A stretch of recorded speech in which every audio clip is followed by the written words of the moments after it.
Hello everyone, welcome to Ansarkari. Today we discuss 12 March newspaper. वाहन चालकों की नींद का पता लगाने के लिए रक्त जांच का विकसित की गई है, जिसमें बायोमार्कर्स के माध्यम से पता लगाया जाएगा कि जो भी चालक है उसकी नींद पूरी हुई है या नहीं हुई है, या फिर पिछले 24 घंटे से वो जाग तो नहीं रहा है, ताकि जो एक्सीडेंट है उसको कम किया जा सके। क्योंकि इसमें वाहन चालक के साथ साथ अन्य लोगों की मृत्यु का खतरा भी बढ़ जाता है। उसको कम करने के लिए रक्त जांच विकसित की गई है। हर सुधार का कुछ न कुछ विरोध अनिवार्य है, पर विरोध और आंदोलन एक सीमा तक समाज में स्वास्थ्य के लक्षण होते हैं। महात्मा गांधी। आप ऐड करोगे इसमें कुछ, प्रवेश?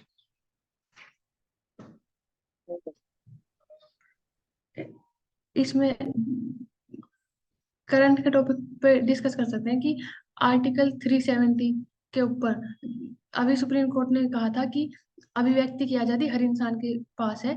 चाहे वो किसी सरकार के किसी फैसले से नाखुश है तो वो उसे भी अभिव्यक्त कर सकता है, लेकिन एक नियमित तरीके के माध्यम से। तो उसको किस तरह से विरोध भी है तो उसको भी किस तरह से डेमोक्रेसी के अंदर रिप्रेजेंट करने की क्षमता दिखाई गई है, लेकिन उसके लिए कुछ रिस्ट्रिक्शन दी गई है और कुछ पाबंदीज हैं जिनके अंदर उनको दिखाया जा सकता है।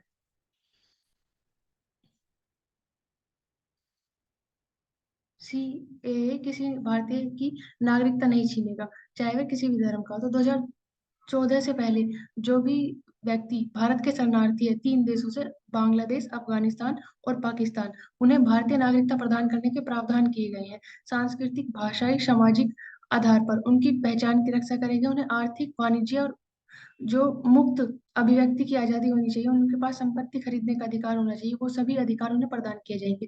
विशेष रूप से 6 समुदाय के लिए होगा, जिन्हें इसमें शामिल किया गया है: हिंदू, सिख, बौद्ध, जैन, पारसी, ईसाई धर्म को।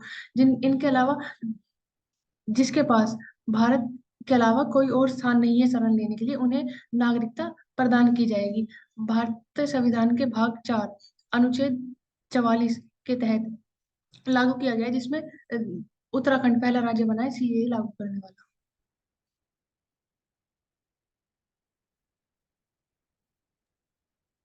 तो this article talks about the problem in reception.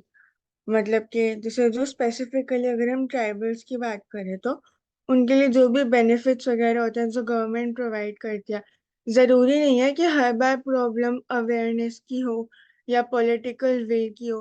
कई बार प्रॉब्लम रिसेप्शन में उन बेनिफिट्स को लेने में भी हो जाती है। तो यहाँ पे एग्जाम्पल के तौर पे बताया हुआ है कि कर्नाटका में जो वेस्टर्न घाट्स है उसमें एक विलेज है मकूटा विलेज। और ये विलेज जो केरती रिजर्व फॉरेस्ट है उसके विसिनिटी में लाई करता है, which is also one of the world heritage sites. 10 हैं टोटल कर्नाटका में एंड उनमें से एक यही है। और ट्रॉपिकल एवरग्रीन फॉरेस्ट का ये एरिया है। तो यहीं पर एक स्पेसिफिक ट्राइब है जिसका नाम है फनी गिरावा ट्राइब। तो इन्हीं की बात होती है कि इनको राइट्स तो मिल गए थे जो फॉरेस्ट राइट्स एक्ट के अंडर, रिगार्डिंग द फॉरेस्ट के जो रिसोर्सेज होते हैं और इन सब के। फिर सोशल वेलफेयर डिपार्टमेंट का जो सर्वे वो बताता है कि अप्रोक्स इतनी लैंड है इनके अंडर में।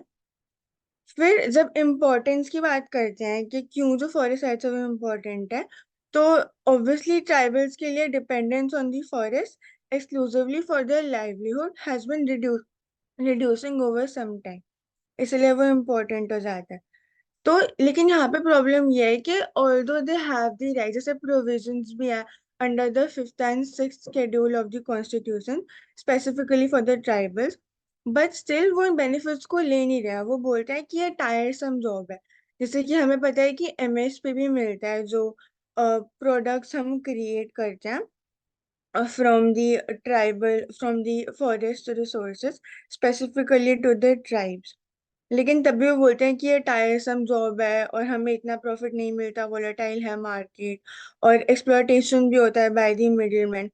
तो वो इंस्टेड क्या करते हैं, जैसे जो लेबर क्लास होती है अर्बन एरियाज में वो वैसे वर्क करते हैं, लाइक केरला एक्सेट्रा के एरियाज में। इंस्टेड वहां से जो मेजर इशू है, उन्होंने एक ऐसी हैबिट ले लिया ऑफ ड्रिंकिंग। तो अल्कोहल अब्यूज होता है एंड एकदम हाई जो इंटॉक्सिकेटेड स्टेट है वो है पूरे जो ट्राइबल सोसाइटी है उनकी वहां पर। नॉट जस्ट मेन, इवन जो वुमेन और बच्चे हैं, इवन वो भी, लाइक इवन अडोलेसेंट, जैसे ऐप पे लिखा हुआ है। तो जो उनके जो इम्पोर्टेंट डॉक्यूमेंट्स वगैरह है, वो भी फिर ऑब्वियसली उनके हाथ में हम नहीं छोड़ सकते। तो ये बहुत ही डिसहार्टनिंग स्टेट है और इसके लिए डी एडिक्शन ड्राइव चाहिए। ये स्टडी मतलब कंडक्ट करी थी, sponsored by, it was sponsored by the Indian council of social science research, new Delhi. तो दिस आर्टिकल मेनली स्पेसिफाइज कि जो भी रीजंस होते हैं स्पेसिफिक साइको सोशल, जैसे इसमें साइको सोशल रीजन की बात हो रही है of why India is lagging behind. Specifically अगर ट्राइबल्स की बात करें तो ये भी एक छोटा सा इसमें इशू आ जाता है। फिर ये सिर्फ इस स्पेसिफिक कम्युनिटी की बात नहीं है, ऐसी बहुत सारी कम्युनिटीज हैं जिनमें लगभग यही प्रॉब्लम है, फर्क बस उनमें इंटेंसिटी का है। देन एडिशनली आर्टिकल में जैसे ये थोड़े नेम्स वगैरह भी डाल रखे ऑफ द प्रोडक्ट्स जो ट्राइबल प्रोड्यूस करते हैं, जैसे कि फ्यूल वुड, हनी, फिर धूप जो होती है, इंसेंस, अगरबत्ती, फिर शिकाकाय यानी कि सोप पॉड, तो जनरली अपने कंजम्पशन के लिए होता है instead of stockpiling. Regarding the solutions और ज्यादा डीप रिसर्च जैसे इस पे नीडेड है, and then government can take essential steps with regard to the council. Manchester and Pravesh bhai, you can add.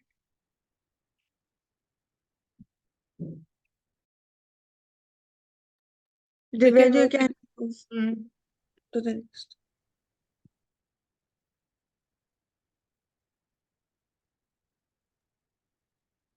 Next is regarding China registers protest against Pradhan Mantri's visit to Arunachal Pradesh. तो there's this Sela tunnel, इसका नाम है, जो कि अरुणाचल प्रदेश में inaugurate करा है honourable prime minister Narendra Modi ji ने। तो इसको क्रिटिसाइज कर रहा है बहुत ज्यादा चाइना ने, बिकॉज वो कंसिडर करते हैं कि जो अरुणाचल प्रदेश है वो उनका अपना स्टेट है, लाइक साउथ जो तिब्बत है उसी का ये एक पार्ट है। नाम यहाँ पे लिखा है जंगनम। तो फिर उसको ऐसे क्लेम करते हैं। तो ये एक ऑल वेदर स्ट्रैटेजिक लिंक है for Tawang and Kameng districts near the line of actual control। तो इसको क्रिटिसाइज करा है बीजिंग ने।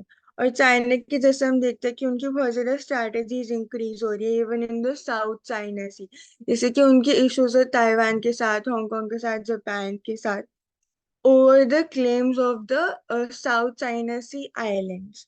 तो this is a problematic situation. फिर बाद में यहाँ पे बात करते हैं कि बहुत सारे ऐसे टॉक्स और मल्टी मिनिस्ट्रियल वर्किंग मैकेनिज्म्स भी हुए हैं on consultation and coordination, WMCC, border affairs के ऊपर में, जिसमें नेगोशिएट करा है।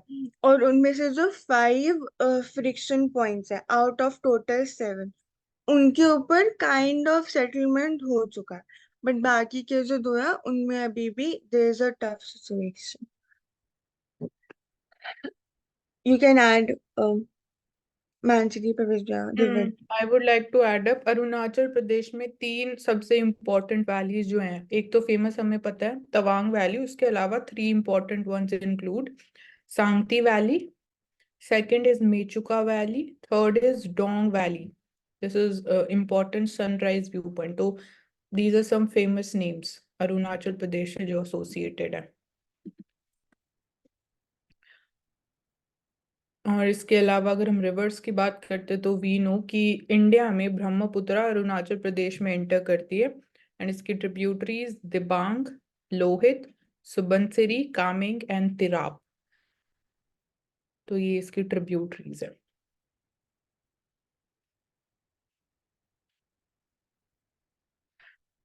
ठीक है, we can move to the next one.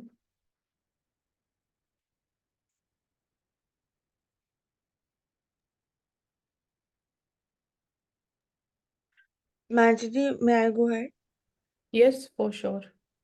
तो इसमें आर्टिकल में बात करते हैं कि टाइम टू प्रोहिबिट जजेस फ्रॉम ज्वाइनिंग पॉलिटिक्स। तो एग्जाम्पल दे रखा है मेनली जो रिसेंट है, जस्टिस अभिजीत गंगोपाध्याय, उन्होंने रिसेंटली जज के पोस्ट से रिजाइन कर दिया from the Calcutta high court और वो भारतीय जनता पार्टी को ज्वाइन करने के लिए उन्होंने बोला that he will be joining that. तो यहाँ पे बात करते हैं कि Arun Jaitley had once advocated a cooling off period for जजेस, यानी कि एक स्पेसिफिक टाइम मतलब उनके लिए एलोकेट करने का, जैसे कि 1-2 years का अप्रोक्सीमेटली, कि इमीडिएटली वो कुछ और नहीं ज्वाइन कर सकते आफ्टर द रिटायरमेंट। तो उसमें बात कर रहे हैं कि pre retirement judgments are influenced by a desire for the post retirement job. तो प्रवेश भैया can add in this particular aspect. ये लाइन अपने आप में सब कुछ बता रही है कि जब हम देख रहे हैं कि अभी बहुत सारे ऐसे जजेस हैं सुप्रीम कोर्ट हाई कोर्ट के जो रिजाइन करते हैं अपने टेन्योर से पहले, तो उसके बाद वो डायरेक्टली ओपनली डिक्लेयर भी कर देते हैं कि हम पार्टी ज्वाइन कर रहे हैं। तो कॉन्स्टिट्यूशन ने तो मना नहीं किया है, लेकिन आपकी क्रेडिबिलिटी उसके ऊपर डाउट में आती है कि आप क्यों एकदम से पार्टी ज्वाइन करते हो। और जब आप पार्टी ज्वाइन करते हो तो एक मिसट्रस्ट क्रिएट होता है लोगों के अंदर कि क्या आपने जो जजमेंट दी है अभी तक रिसेंट में, क्या वो जिस पार्टी के अंदर आप जाना चाहते हैं उसके हितों को पूरा कर रही थी। तो उसके ऊपर भी क्वेश्चन उठता है। और इससे कहीं ना कहीं जो अभी हमारा जुडिशरी के ऊपर ट्रस्ट है वो कहीं ना कहीं फिर कम हो जाएगा अगर ऐसा होगा। तो कूलिंग ऑफ पीरियड का मतलब भी खाली जजेस से रिलेटेड नहीं होता है। कूलिंग ऑफ पीरियड का मतलब हमारे गवर्नर के लिए भी होता है। कूलिंग ऑफ पीरियड हमारे जो आईएएस आईपीएस ऑफिसर्स होते हैं उनके लिए भी होता है। तो ऐसी कॉन्स्टिट्यूशनल एजेंसीज बॉडी जिनकी जो जजमेंट है वो बहुत इंपॉर्टेंट है, सबके लिए कूलिंग ऑफ पीरियड होता है जिसमें 2 साल से लेकर 3 साल वेरी करता है। तो यहाँ पर जो ये लाइन है ये अपने आप में क्लियर बोल रही है कि प्री रिटायरमेंट जजमेंट जो है वो अफेक्ट हो सकती है जब आप पोस्ट रिटायरमेंट बेनिफिट्स जो है उनकी डिजायर आपके अंदर ज्यादा होगी। तो कूलिंग ऑफ पीरियड यहीं पर होना चाहिए, लेकिन क्या ऐसा होता है? आंसर है नहीं होता है।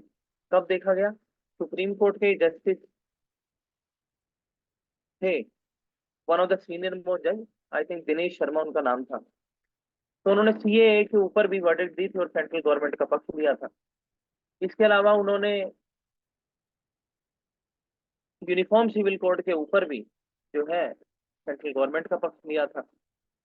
तो वो देखा ये गया कि उनकी रिटायरमेंट को जब 1 महीना बचा था तो उन्होंने रिजाइन किया और उनको without maintenance of the cooling period national commission of backward classes का चेयरपर्सन बना दिया गया। तो ऐसा बोला जाता है कि ऐसा हमारे को नहीं करना चाहिए, लेकिन हम मॉरली ये बात बोल सकते हैं क्योंकि इसके ऊपर ना तो कोई लॉ है और ना इसके ऊपर कोई कन्वेंशन है। तो अगर होता है तो इसके ऊपर फिर आप कुछ कर नहीं सकते, आप बोल ही सकते हैं कि ऐसा नहीं होना चाहिए। कंटिन्यू प्रेम। आगे इम्पोर्टेंटली यहाँ पे लॉस ऑफ फ्रीडम और रिस्ट्रेंट बिकम्स अ नॉर्म की बात की जाती है कि अगर स्पेसिफिकली लगा देंगे तो over the service. And also a जज also gets many powers and privileges जो बाकी के इंजॉय नहीं करते। स्पेसिफिकली यहाँ पे आर्टिकल 217 और आर्टिकल 124 की बात हो रही है। The only way to remove a judge is the almost unworkable method of impeachment by parliament. And there's also this one claim or perhaps a statement made by Allen, jurist Allen. Judges are the weakest link in our system of justice and are also the most protected. तो ये laws के regarding बात हो रही है according to me. You can add.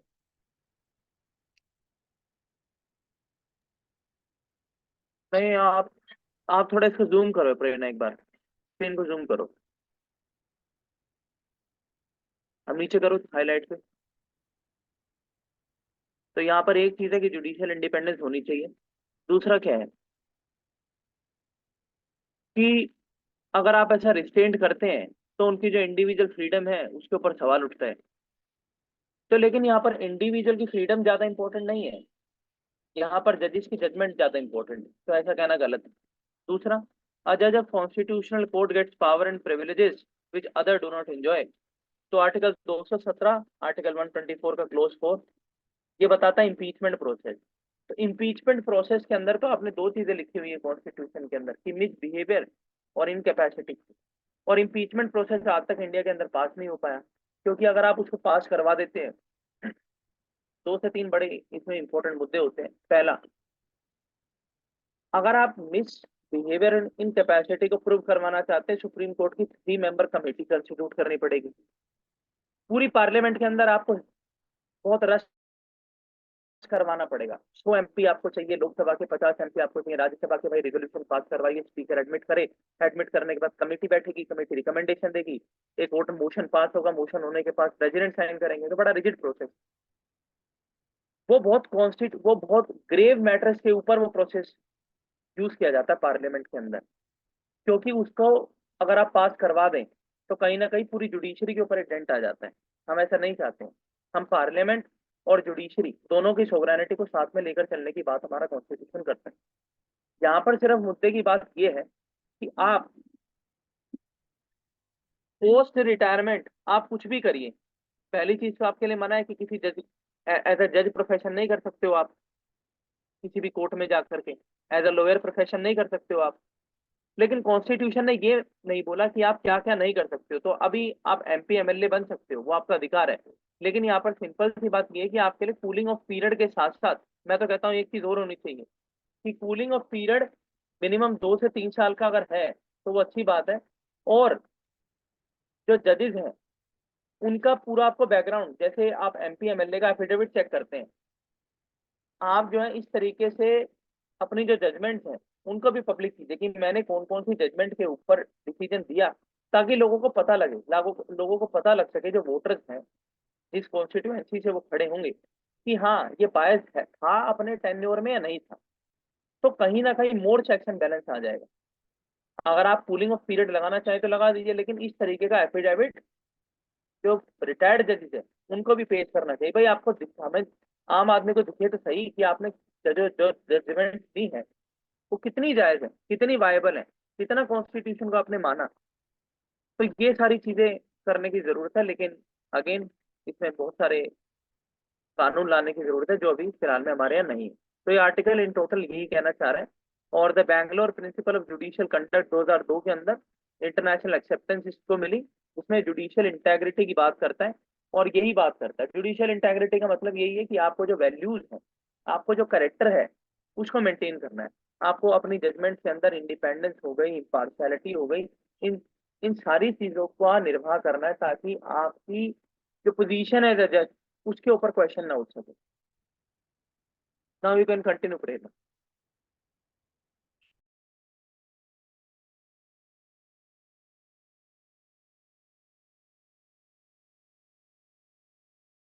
इसमें अगर बोला जाए understanding the basic principle of artificial intelligence, तो पहली बात है कि जो हम लोग सोचते हैं और डिफरेंशिएट करते हैं बिटवीन अ टू ऑब्जेक्ट, अपना थिंकिंग और जो कंप्यूटर थिंकिंग डिफरेंट होता है, उसको स्टेप बाय स्टेप सिखाना पड़ता है।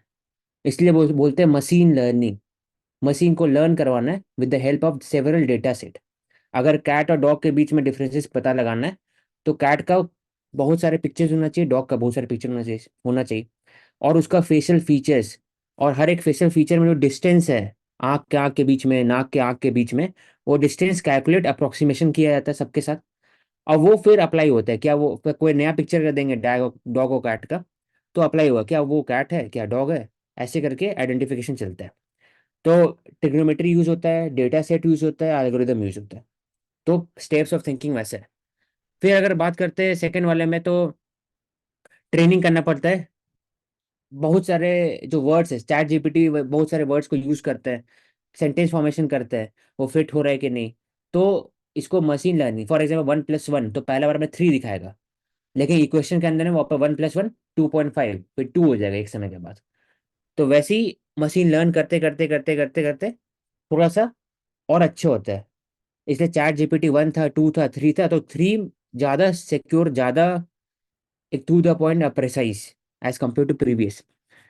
टाइप्स ऑफ लर्निंग 2 टाइप का होता है, एक सुपरवाइज लर्निंग होता है और एक होता है अनसुपरवाइज लर्निंग। पहला होता है सुपरवाइज, मतलब देख करके आप ही डेटा डाल रहे हो हर चीज़, टेबल रो कॉलम के अंदर वर्ब्स नेम सब चीज। और दूसरा कि अनसुपरवाइज लर्निंग मतलब ये होता है कि मशीन को खुद से अंडरस्टैंड करवा रहा हो कि डेटा कैसा है ओवरऑल।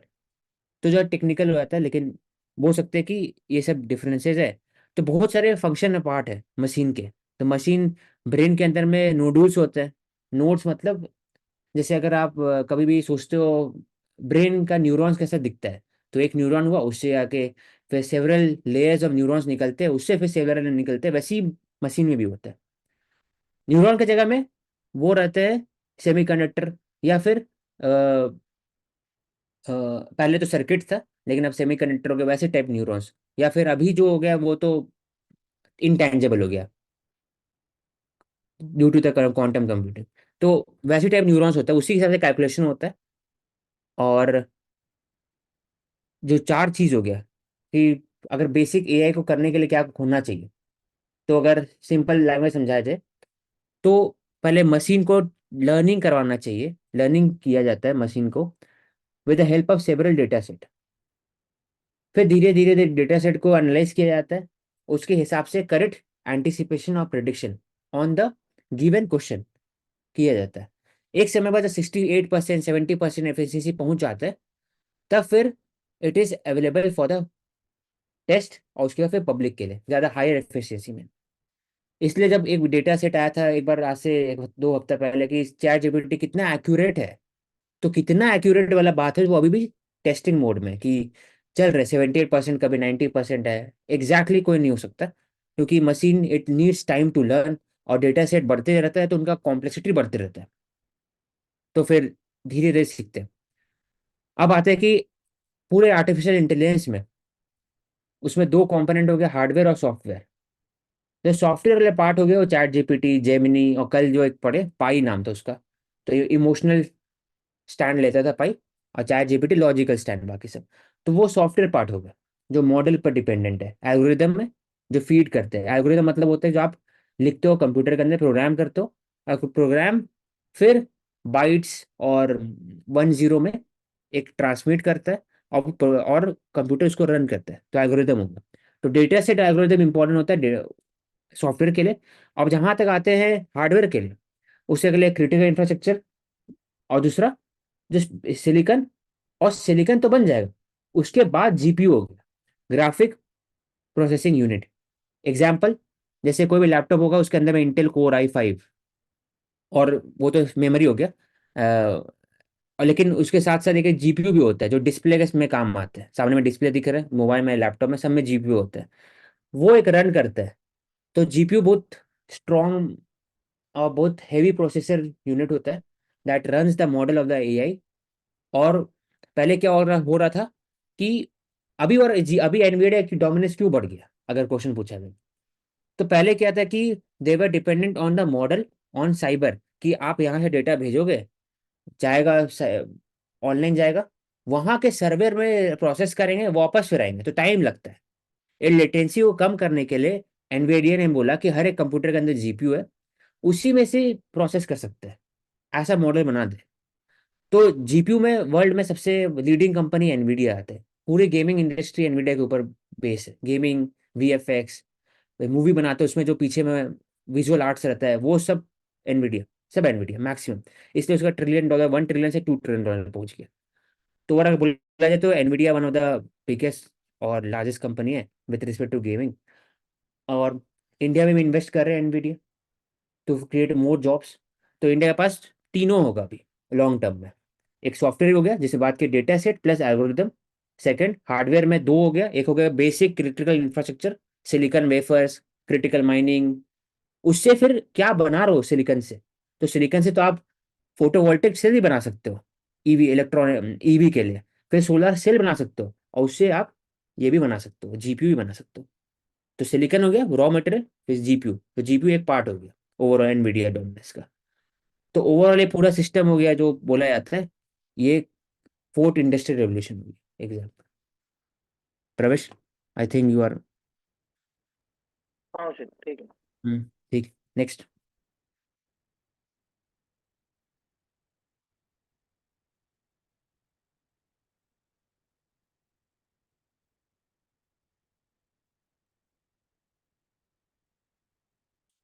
इसमें ये फॉर्मर इलेक्शन कमिश्नर है अशोक लाभासा जी, और इनका कहना है कि सुप्रीम कोर्ट का पहले डायरेक्शन दिया गया था 2023 में कि CGI should also be included in the selection committee of the ECI, लेकिन 2023 में जो बिल आया, parliament has upheld the existing provision कि उसके अंडर में एक मिनिस्टर रहेंगे, एलओपी रहेंगे, और लीडर ऑपोजिशन और प्राइम मिनिस्टर रहेंगे सिलेक्शन कमेटी में, फिर से सीजीआई नहीं रहेंगे। तो ओवरऑल ये तो एक बात हो गया। दूसरा बात हो रहा है कि सीएसी से रिलेटेड क्या क्या इशू है, क्योंकि उनका रोल होता है ensure free and fair election under article 324, और वो MCC model code of conduct enforce करता है, लेकिन उनका सिर्फ ये कारण, उनका ये रोल नहीं रहता है कि इन्फोर्स करना, उनका होता है सही इन्फोर्स करना, यूज करना लोकल एडमिनिस्ट्रेशन, और during for example DM office हो गया, इलेक्शन प्रोटोकॉल ऑफिसर हो गए, और फिर वोटर राइट्स और उनका राइट्स को सिक्योर करना, अवेयरनेस कैंपेन करना, ई स्वीप ऐप हो गया, फिर विजिलेंस ऐसा ई विजिल यूज करना, ये सब डिफरेंट एक तरीके से ईसी इन्फोर्स करते हैं और रेगुलेट करते हैं और कंडक्ट करते हैं free and fair election in India. तो नीचे में वही बात कर रहे हैं with regarding to the CGI order की इंक्लूड करना चाहिए उन्हें। 324 बोलता है कि chief election commission shall not be removed except in a matter on a grounds like जज ऑफ सुप्रीम कोर्ट। जज ऑफ सुप्रीम कोर्ट कैसे रिमूव कर सकते हैं? तो absolute majority plus 2/3 of the members present and voting Lok Sabha में और राज्यसभा में, लास्ट में असेंट बाय द प्रेसिडेंट। प्रवेश ऐसे ही है। मैंने ऊपर भी बताया था कि सुप्रीम कोर्ट के जज हो या फिर यूपीएससी के चेयरमैन हो या फिर इलेक्शन कमिश्नर के ऑफिसर्स हो, सबका जो अपॉइंटमेंट प्रोसेस है वो दो वर्ड के ऊपर टिका हुआ है, मिसबिहेवियर और इनकैपेसिटी, जिसमें दोनों हाउस पहले मोशन पास करवाते, पहले मोशन प्रेजेंट करेंगे। प्रवेश यूपीएससी चेयरमैन ऐसे रिमूव नहीं होता है, यूपीएससी चेयरमैन सिर्फ ऐसे रिकमेंडेशन में रिमूव होता है सुप्रीम कोर्ट के। जो आप बात कर रहे हैं वो सीएजी हो गया, CAG, election commission, chief election commissioner, election commissioner नहीं, चीफ इलेक्शन कमिश्नर, कैग, और जज of supreme court and high court.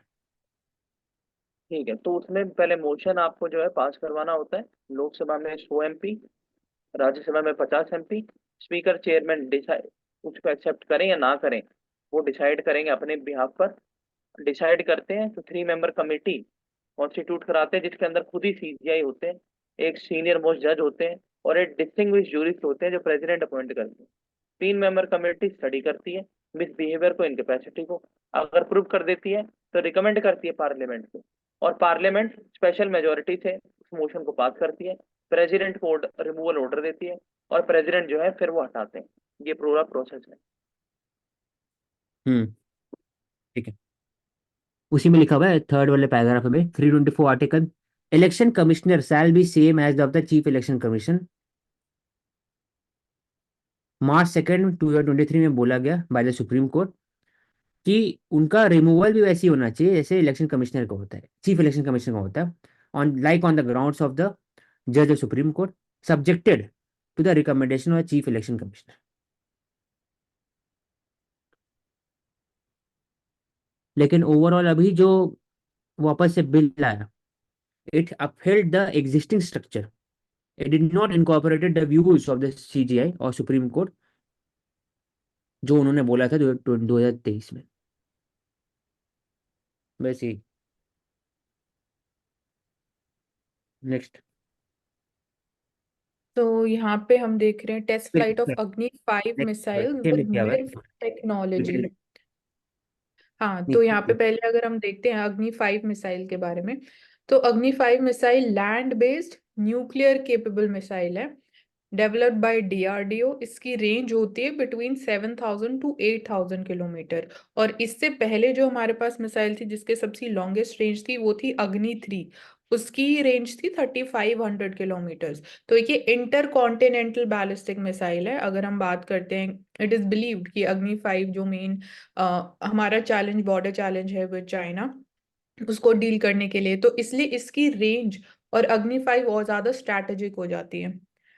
And इसमें अगर हम बात करते हैं स्टेजेस, तो 3 स्टेजेस हैं। रोड मोबाइल हो सकती है, कैनिस्टराइज्ड हो सकती है, सॉलिड फ्यूल बैलिस्टिक मिसाइल भी हो सकती है।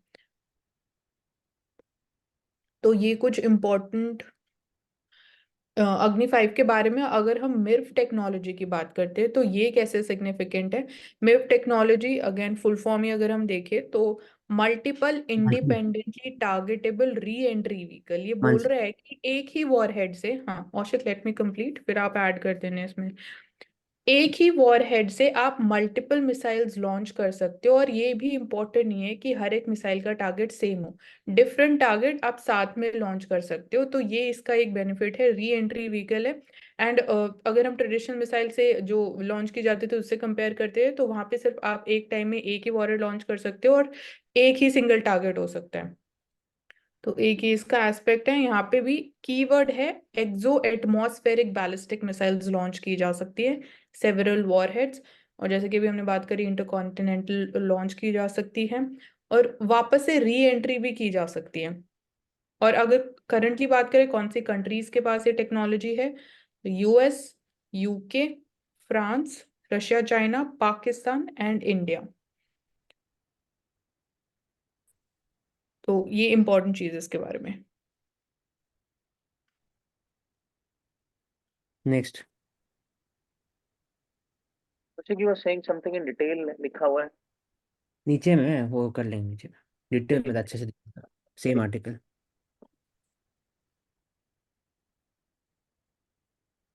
तो अगर बोला जाए कि सीए अमेंडमेंट, तो सिटीजनशिप अमेंडमेंट एक्ट 2019 रूल्स, ये क्या, इसमें बस दो हाईलाइट है कि first of all those who have entered into India, most except Muslims, non-Muslim बाकी सब भी, Hindu, Sikh, Buddhist, Jain, Parsi, Christian from Pakistan, Bangladesh, Afghanistan, those have entered before 2014 दिसंबर 31, वो उनको सिटीजनशिप मिल सकता है। और उनका जो प्रोसेस है, पहले 11 साल था और कम होकर के अब अप्लाई कर सकते हैं, और they are legible for the citizenship. बस यही है, उसके अलावा कुछ नहीं है सिटीजनशिप अमेंडमेंट एक्ट में। अगर कोई अगर डिटेल में देखे, अभी 1-2 पेज का है सिर्फ। कितना टाइम पीरियड घट गया है? 11 साल।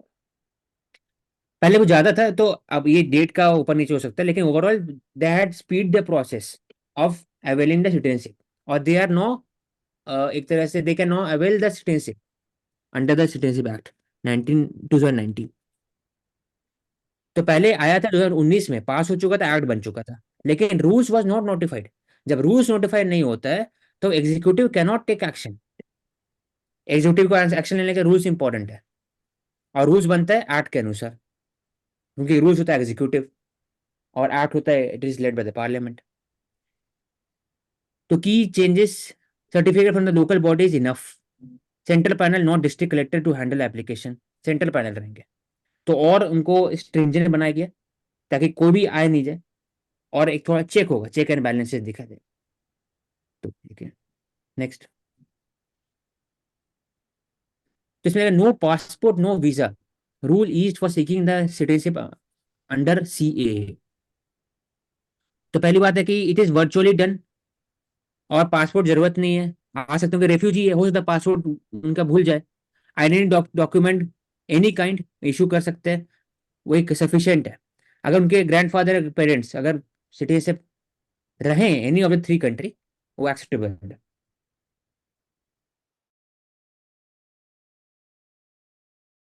तो बस सिटीजनशिप एक ही देने की डेट है, बात की हाँ। जा रही है यहाँ पे। बस प्रूफ यही चीज करनी है, डेट ऑफ एंट्री, कौन से डेट पे आपने एंटर किया, उसमें भी प्रोविजंस को थोड़ा और कैसे डाइल्यूट कर दिया है। अब इसमें चेंज इन प्रोसीजर लिखा हुआ है। The government also tweaked the grant of access of citizenship in manner that state government would have a limited participation process। और ये होम मिनिस्ट्री के अंदर में और एक FRRO, the empowered committee will be headed by director census operation with deputy secretary officer of subsidiary IB। FRRO state information officer, post master, वो committee के हिसाब से डिसाइड किया जाएगा। There would be also 2 invitee of the committee, representative from the PMO, नहीं home secretary, home home ministry से, वहां से प्रिंसिपल सेक्रेटरी आएंगे, वहां से रिप्रेजेंटेटिव रहेंगे, और यूटी के हिसाब से रहेंगे। डिस्ट्रिक्ट लेवल कमेटी बैठेंगे, उसमें सीनियर सुपरिटेंडेंट ऑफ पोस्ट, वो डेजिग्नेटेड ऑफिसर रहेंगे, वो असिस्ट करेंगे। तो ये टेक्निकल एस्पेक्ट हो गया विद रिस्पेक्ट टू कौन किसको कैसे देंगे, कैसे रेगुलेशन होगा, वो लोकल एडमिनिस्ट्रेशन में वो बात दिया हुआ है पर। क्योंकि empower permittee has the authority to scrutinize and reject Indian citizenship। तो ये कैसे प्रोसेस फॉलो होगा उससे बात हो रहा है, कौन लोग रहेंगे।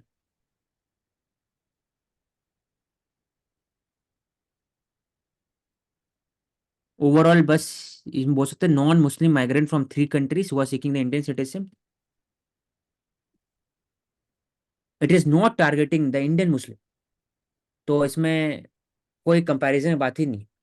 और नॉन मुस्लिम में क्यों इंक्लूड किया गया, सिर्फ और सिर्फ क्योंकि all the 3 countries is having a state religion, that is Y.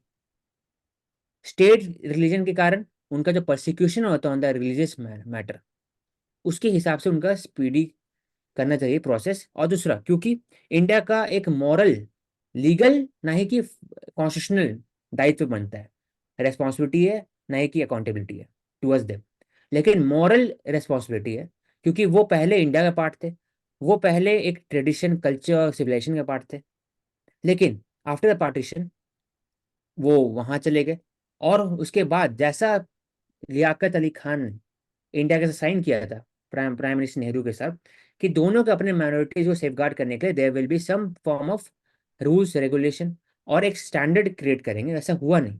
After the Jiya ul Haq Islamisation हुआ बांग्लादेश में भी और पाकिस्तान में भी, तो उससे जो माइनॉरिटीज थे उनका हक कहीं ना कहीं मिल नहीं पाया, इसलिए कि बहुत लोग वहां से भाग के आए, इंडिया में रह रहे, अभी बहुत रह भी रहे थे और उनका जो कंडीशन था बहुत पुअर था। तो क्वेश्चन उठता था क्या हम लोग किसी और के माइनॉरिटी, इंडोनेशिया से भाग के आएंगे, थाईलैंड से कहीं और से आएंगे, म्यांमार से कहीं और से आएंगे, तो हम लोग बात करते हैं उनके बारे में, इनके बारे में क्यों नहीं बात करते, जबकि मॉरल दायित्व बनता है अपना। तो इसके हिसाब से ही सिटीजनशिप अमेंडमेंट आया। और पहले भी आ रहा था, ऐसे नहीं कि अभी 2019 का बात हो रहा है, 2011 में बात रखा गया था क्योंकि राजस्थान बॉर्डर में बहुत छोटे छोटे विलेज थे जहाँ पर अच्छे झुग्गी झोपड़ी में रह रहे थे, उनको सैनिटेशन ठीक से नहीं था, हेल्थ ठीक से नहीं था, सब चीज़ था। वो उनको बोला कि आप वापस चल दे, तो बोलेगा आप मुझे मार दो यहीं पर, मैं वापस नहीं जाऊंगी, ना जाऊंगा। तो वो दिखाते हैं कि लाइफ देने के लिए तैयार है यहाँ पर, लेकिन जाने के लिए तैयार नहीं है क्योंकि वहाँ स्थिति इतना खराब है।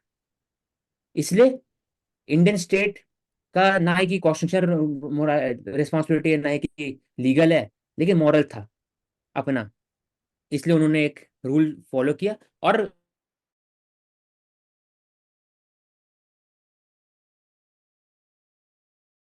स्टोरी होता है कि एक बार कम से कम देना चाहिए, रॉ स्टोरी ऑफ जस्टिस में, तो उन्होंने जस्टिस दिया एक बार के 2014 के पहले जो जो लोग आए उनको स्पीडीकरण हुआ, स्पीडी दिया यहाँ जाएगा। पे I would like to add up FRO के बारे में, फॉरेनर्स रजिस्ट्रेशन ऑफिस। तो this is under the ministry of home affairs.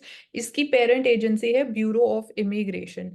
तो इसका यही मेन पर्पस है कि जो फॉरेनर्स इंडिया में विजिट कर रहे हैं उनको रजिस्ट्रेशन करना इंपॉर्टेंट है। अब उसमें कुछ कंडीशंस हैं यहाँ पे। ये इसका एक डिजिटल प्लेटफॉर्म भी है जो अलाउ करता है फॉरेनर्स, या तो आप सर्विसेज ले सकते हो जो उनको चाहिए, लाइक रजिस्ट्रेशन के रिगार्डिंग वीजा या इमिग्रेशन रिलेटेड सर्विसेज। जो कुछ मैंडेटरी प्रोविजंस हैं कि आपको रजिस्टर करना ही पड़ेगा जो फॉरेन नेशनल्स के लिए है। इसमें overseas citizen of India excluded है। तो it applies to all the foreign nationals जो इंडिया में विजिट कर रहे हैं लॉन्ग टर्म वीजा बेसिस पे। लॉन्ग टर्म वीजा का लिमिट होता है 180 डेज से ज्यादा, तो उनको रजिस्टर करना मैंडेटरी है with in 14 days of arriving in India. Pakistani nationals के लिए इट इज मैंडेटरी कि आपको 24 आवर्स के अंदर of entering into India register करना मैंडेटरी है। और चिल्ड्रन की बात करते हैं, foreign children below the age of 16 years they are exempted. और जो इसके FRRO की हमने बात करी, तो ये फॉरेनर्स रीजनल रजिस्ट्रेशन ऑफिसेज होते हैं जो डिफरेंट रीजन्स इंडिया में लोकेटेड है। बट जहाँ पे ये लोकेटेड नहीं है उस केस में जो डिस्ट्रिक्ट सुपरिंटेंडेंट ऑफ पुलिस है वो सर्व करते हैं एज दी रजिस्ट्रेशन ऑफिसर्स। तो ये इम्पोर्टेंट इसके बारे में। तो फिर हमने बता दिया कि जो इंडियन स्टेट का ये मॉरल रिस्पॉन्सिबिलिटी है, ना ही कि लीगल या एक कॉन्स्टिट्यूशनल रिस्पॉन्सिबिलिटी। अब आते हैं कि क्या चैलेंजेस क्या है, लीगल चैलेंजेस टू सीए। नीचे नेक्स्ट।